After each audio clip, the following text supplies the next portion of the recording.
Thanks CuriosityStream for sponsoring this video. There's a high chance you've already quit your 2022 resolutions. You know it's true. The new workout routine isn't going as expected, the eating healthy and quitting sugar is actually harder than you thought it was. You should have read more than 6 books by this time, but you're still struggling on page 25 of the first title on your TBR. So don't worry, welcome to 85% of the world's population. And maybe you're even part of the 23% of people who quit their resolutions after the first week of January. Either way, no one really cares.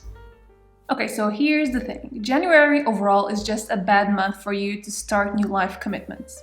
If you live in the Northern Hemisphere, January is probably one of the coldest months of the year, which makes exercising, waking up at 5 a.m. and start taking cold showers that much more difficult. It's also right after the holidays and New Year's Eve, a not so good time for most people from a financial standpoint.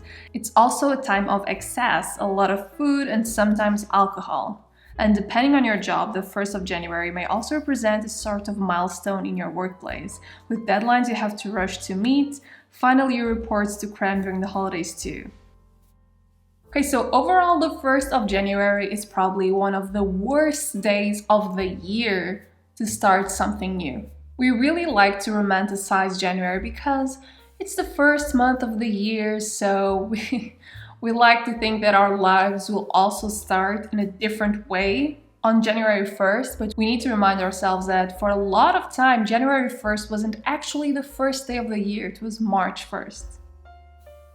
The first month of spring, a time that's a little bit more pleasant to start engaging in those long walks you see in your resolutions list. And there are so many cultures and religions that still celebrate the new year in March.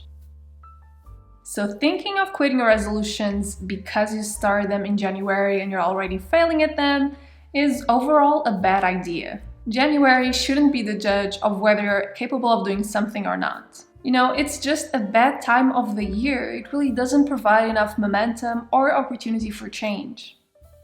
A lot of people enjoy the February is the new January or March is the new January movement, and I think that's incredibly reasonable.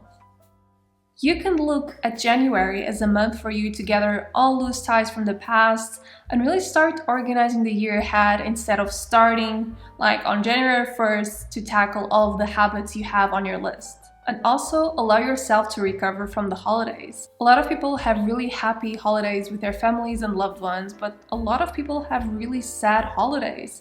So why should we just, add on this burden of being the perfect person from January 1st onwards after we went through that during December?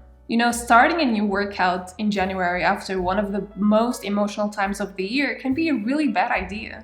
Any failure that happens during that time will just feed on that feeling of disappointment and lack of self-worth. Okay, so now that we clear that out, here are a few tips for you to stay on track with your New Year's resolutions.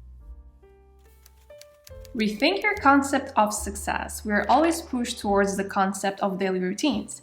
You pick up a new habit on the first day of the year and you should keep it until the end of the year. This approach may work for some people, but it doesn't really respect how we are wired to work and to act, which is a cyclical way, with peaks of productivity throughout the day, the week, and even the year, and with ruts as well, times where we should slow down, reflect, and reduce our output in general. And a lot of people do the opposite thing. They set their goals and their resolutions based on numbers, and while they're fighting towards those numbers, they forget the joy and the kind of happiness and purpose you feel during the journey. Whatever they are, my advice for you this year is to think about your goals differently. Instead of considering that success equals like 0 gaps in your habit tracker, consider that you should be celebrating the small milestones throughout your journey. And if your goals represent big numbers, but you still don't know what you need to change in your lifestyle to accomplish those numbers, just incorporate some minutes of working towards that goal every single day despite the outcome. So for instance, if your goal is journaling every single day, try to think instead of finishing a whole notebook by the end of the year. And if your goal is something like reading 30 books by the end of the year, think rather that you should be focusing on reading for 30 minutes every single day, independently of whether you get to that number or not. Also rethink your concept of time. Not all goals need to be stretched through the 365 days of the year. You can divide your year into chunks, semesters, trimesters, and even months. So commit to focusing on one goal for 3 months and then change the goal after you've tackled that habit or that resolution for 3 months only. Instead of cramming several resolutions into an already packed schedule, give yourself the time and the space to focus on one thing at a time. You are the one who should decide this, independently of how the year is structured.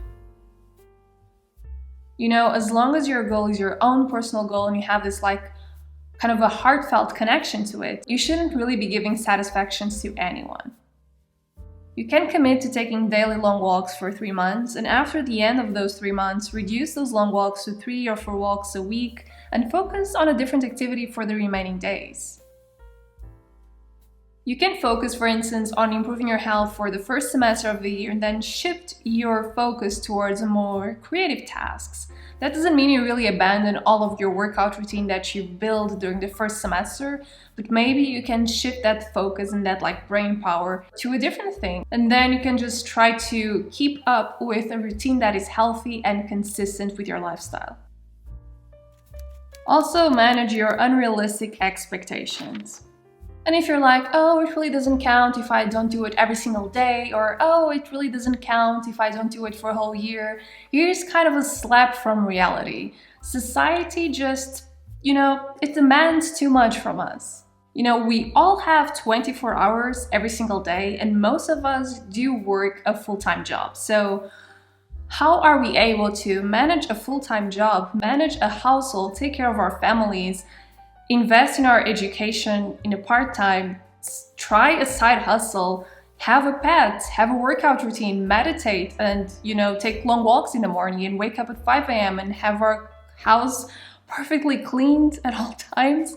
I'm tired just to think of it, but the real thing is, most people think they need to do all of these things every single day to be a valid human being. The thing is, no one is able to do all of that, and the sad news is you won't be able to either. So either you just accept that now and start building a more fulfilled, more balanced life, or you're going to risk burnout and even a breakdown. So we need to start today, and I'm aware of that too for myself, to really cut back on the expectations that everyone lays on us, including ourselves, for 2022. It's toxic, it's unmanageable, and it's actually quite distracting. I could be focusing so much on a specific activity every single day, but somehow the internet is telling me that I'm not worth it, I'm not valid, and I'm not good enough if I'm not doing everything else at the same time.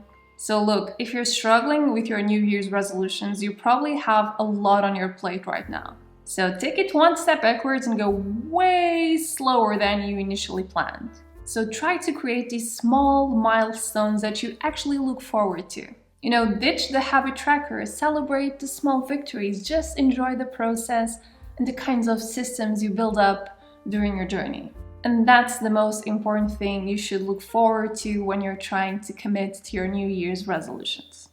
And if you want to incorporate more valuable educational content in your life, there's actually a great combo that I can recommend to you, which is watching, high-quality documentaries on the go, made by great teams, and also a bunch of curated, insightful videos that were made specifically to make you think. And also, everything is ad-free, so I think starting off the year by getting your CuriosityStream plus Nebula bundle is a great idea.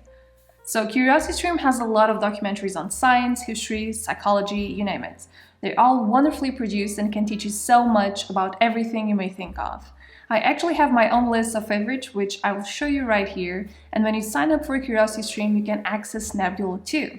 All of the videos featured in Nebula are also ad-free and sponsor-free. A lot of them aren't available anywhere else, and on top of that, you even have originals which are exclusive and produced for this platform only.